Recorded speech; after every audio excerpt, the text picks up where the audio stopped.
Official মার্কেটে 22,000 টাকা price পয়েন্টের মধ্যে বর্তমানে পাওয়া যাচ্ছে Realme latest device Realme C100X স্মার্টফোনটা। এন্ড এই স্মার্টফোনটা কিন্তু ভালো দিকের পাশাপাশি বেশ কিছু খারাপ দিক রয়েছে, যেগুলো আজকের এই ভিডিওটা দেখলে আপনি বিস্তারিত জানতে পারবেন। স্মার্টফোনে ব্যবহার করা হয়েছে 6.8 ইঞ্চি সাইজের একটি 120 হার্টজ রিফ্রেশ যুক্ত IPS LCD panel. Latest Android version থাকছে অ্যান্ড্রয়েড 16 সুবিধা। ব্যাক সাইডে ব্যবহার করা হয়েছে 50 মেগাপিক্সেল ক্যামেরা সুবিধা। 8000 mAh ম্যাসিভ ব্যাটারি সেটআপের সঙ্গে থাকছে 45 ওয়াট চার্জিং সুবিধা। আর থাকছে উল্লেখযোগ্য ফিচার। তো রিয়েলমি C100X স্মার্টফোনটাকে আদৌ আপনার 22,000 টাকা প্রাইস পয়েন্টে কেনা উচিত নাকি এই প্রাইস পয়েন্টে আপনার জন্য বেটার কোনো অপশন থাকতে পারে, সেটা জানাবো আজকের এই ভিডিওতে। অবশ্যই ওয়াচ করবেন সম্পূর্ণ। যারা এখনো চ্যানেলটিকে সাবস্ক্রাইব করেননি অবশ্যই সাবস্ক্রাইব করে বেল আইকনটিকে অল সেট করবেন পরবর্তী প্রত্যেকটা ভিডিওর আপডেট সবার আগে পাওয়ার জন্য। চলুন তাহলে শুরু করি আজকের ভিডিও। ফার্স্ট অফ অল স্মার্টফোনটিকে আনবক্সিং করলে আমাদের চোখে পড়বে কাঙ্ক্ষিত স্মার্টফোনটা। এরপর থাকছে কিছু ইউজার ম্যানুয়াল পেপারস, সুন্দর একটি সিলিকন ব্যাক কভার থাকছে, 45 ওয়াট চার্জারটি এবং টাইপ সি কেবল। এই তো মোটামুটি স্মার্টফোনটার বক্স কন্টেন্টের ভিতরে এগুলো থাকছে। ফোনটার ডিজাইন এন্ড লুকস এর কথা বলতে গেলে স্মার্টফোনটার ব্যাক সাইডে কিন্তু খুবই সুন্দর ডিজাইন রাখার চেষ্টা করেছে। ফ্রন্টে ব্যবহার করা হয়েছে ওয়াটার ড্রপ নচ যুক্ত ক্যামেরা, যেটা পার্সোনালি আমার কাছে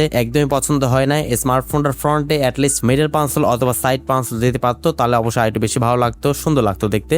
প্লাস্টিক বিলের ফোন এটা। IP64 রেটিং থাকছে স্মার্টফোনটাতে, মানে টুকটাক বৃষ্টি ছিটা ফোটাকে স্মার্টফোনটা ভালো মতো প্রোটেক্ট করতে পারবে। তবে বেশি পানির সংস্পর্শে নিয়ে যাওয়া বা আন্ডার ওয়াটার ফটোগ্রাফি এই ধরনের কোনো প্রকার সুযোগ সুবিধা স্মার্টফোনটাতে একদমই থাকছে না। অতএব বেশি পানি থেকে ফোনটাকে আপনাকে অবশ্যই সাবধানে রাখতে হবে। ডিসপ্লেতে ব্যবহার করা হয়েছে 6.8 ইঞ্চি সাইজের একটি HD+ রেজুলেশনের 120 হার্টজ রিফ্রেশ যুক্ত IPS LCD প্যানেল। এন্ড এই ডিসপ্লেকে প্রোটেকশন করবে অরমন শেল গ্লাস প্রোটেকশন অথবা পান্না গ্লাসের সুবিধা। ফুল HD+ তো এখানে পাচ্ছেন না, HD+ পাচ্ছেন। তো সেক্ষেত্রে অবশ্যই আউটডোরে যখন আপনি ফোনটাকে ব্যবহার করবেন তখন কিন্তু ডিরেক্ট সূর্যের আলোতে স্মার্টফোনটি কিন্তু বেশ কিছু শার্পনেস এবং ব্রাইটনেসে কিন্তু ঘাটতি আপনি ফিল করবেন। এন্ড ইনডোর কন্ডিশনে মোটামুটি ভালোভাবে ফোনটিকে আপনি ব্যবহার করতে পারবেন কোনো প্রকার সমস্যা ছাড়াই। তবে আউটডোরে কিন্তু প্রচুর পরিমাণে ব্রাইটনেসের ঘাটতি আপনি ফিল করবেন। তো ডিসপ্লে কোয়ালিটি অবশ্যই বাজেটে ফুল HD+ দেওয়া উচিত ছিল। 22,000 টাকা প্রাইস পয়েন্টে তো আমরা ফুল HD+ ডিজার্ভ করি, বাট এখানে ইউজ করা হয়েছে অনলি HD+ ডিসপ্লে, যেটা পার্সোনালি আমাকে অনেকটাই বেশি হতাশ করেছে। এন্ড স্মার্টফোনে ব্যবহার করা হয়েছে লেটেস্ট অ্যান্ড্রয়েড ভার্সন অ্যান্ড্রয়েড 16 এর সুবিধা।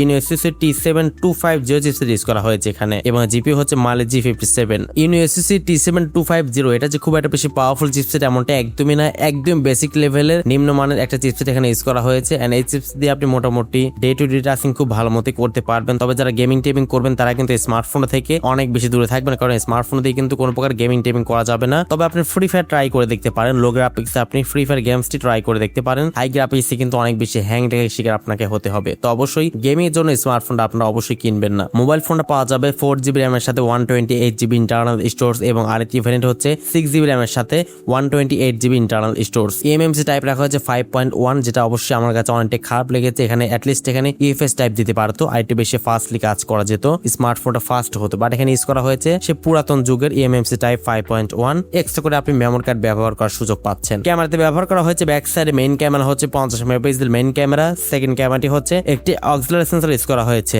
ফ্রন্টে ব্যবহার করা হয়েছে 5 মেগাপিক্সেল একটি ক্যামেরা। ফ্রন্টে অ্যাটলিস্ট 8 মেগাপিক্সেল অথবা 13 মেগাপিক্সেল ক্যামেরা দিতে পারলে আর একটু বেশি ভালো হতো অবশ্যই, বাট ফ্রন্টে ইউজ করা হয়েছে অনলি 5 মেগাপিক্সেল ক্যামেরা। ফোনটার ব্যাক ক্যামেরা দিয়ে আপনি সর্বোচ্চ 1080p 30fps এ ভিডিও শুট করতে পারবেন, এবং ফ্রন্ট ক্যামেরা দিয়ে সর্বোচ্চ 720 পিক্সেলে 30fps এ ভিডিও শুট করতে পারবেন। ভিডিও কোয়ালিটি আমার কাছে একদমই বেসিক মনে হয়েছে, এন্ড ছবির কোয়ালিটি আমার কাছে একদমই এভারেজ মনে হয়েছে। খুব একটা যে বেশি ভালো এমনটা একদমই না, তবে অবশ্যই আরেকটু বেশি ভালো হতে পারতো। ডে লাইট কন্ডিশনের প্রপার আলোতে মোটামুটি ভালোই ছবি ক্যাপচার করতে পারতো, তবে লো লাইটে কিন্তু অনেক বেশি স্ট্রাগল করে। তো ক্যামেরার দিক দিয়েও যাদের আসলে খুব একটা বেশি এক্সপেকটেশন নেই, মোটামুটি এভারেজ ক্যামেরা হলে চলবে, তারা এই স্মার্টফোনটা দেখতে পারেন। এছাড়া ফোনটিতে ব্যবহার করা হয়েছে লাউড স্পিকার, 3.5mm হেডফোন জ্যাকটি এখানে রয়েছে, যেটা ভালো ব্যাপার। NFC সুবিধা পাচ্ছেন, টাইপ সি পোর্টের সুবিধা পাচ্ছেন, এবং সাইড মাউন্টেড ফিঙ্গারপ্রিন্ট স্ক্যানার সুবিধা পাচ্ছেন স্মার্টফোনটাতে। তো অ্যাটলাস ফোনটার ব্যাটারি নিয়ে বলতে গেলে ফোনটার ব্যাটারিতে ব্যবহার করা হয়েছে দানবে ব্যাটারি, সেটা হচ্ছে 8000 mAh এটি ম্যাসিভ ব্যাটারি সেটআপ এবং 45 ওয়াট চার্জিং সুবিধা। 8000 mAh ব্যাটারি দেওয়ার ফলে স্মার্টফোনটিকে আপনি সকাল থেকে সন্ধ্যা পর্যন্ত কিন্তু মোটামুটি স্মুথলি ফোনটিকে ব্যবহার করতে পারবেন। মোটামুটি খুব ভালো মতো কিন্তু চার্জ ব্যাকআপ এখান থেকে পাওয়া যায়। এন্ড শুধুমাত্র চার্জ ব্যাকআপ হলেই হবে না, স্মার্টফোন কিন্তু আদারওয়াইজ অন্যান্য দিক দিয়েও কিন্তু ভালো হতে হবে, যেমন camera performance, gaming performance, overall সব দিক দিয়ে ভালো হওয়া দরকার ছিল। বাট এখানে অনলি ইউজ করা হয়েছে ভালো battery setup, but camera and performance overall দিক দিয়ে একদমই মানে নিম্নমানের সবকিছু রাখার চেষ্টা করেছে, বাট ব্যাটারির দিক দিয়ে ভালো অবশ্যই। তো যাদের আসলে খুব একটা বেশি আসলে ক্যামেরা দরকার নেই, এভারেজ ক্যামেরা হলে চলবে।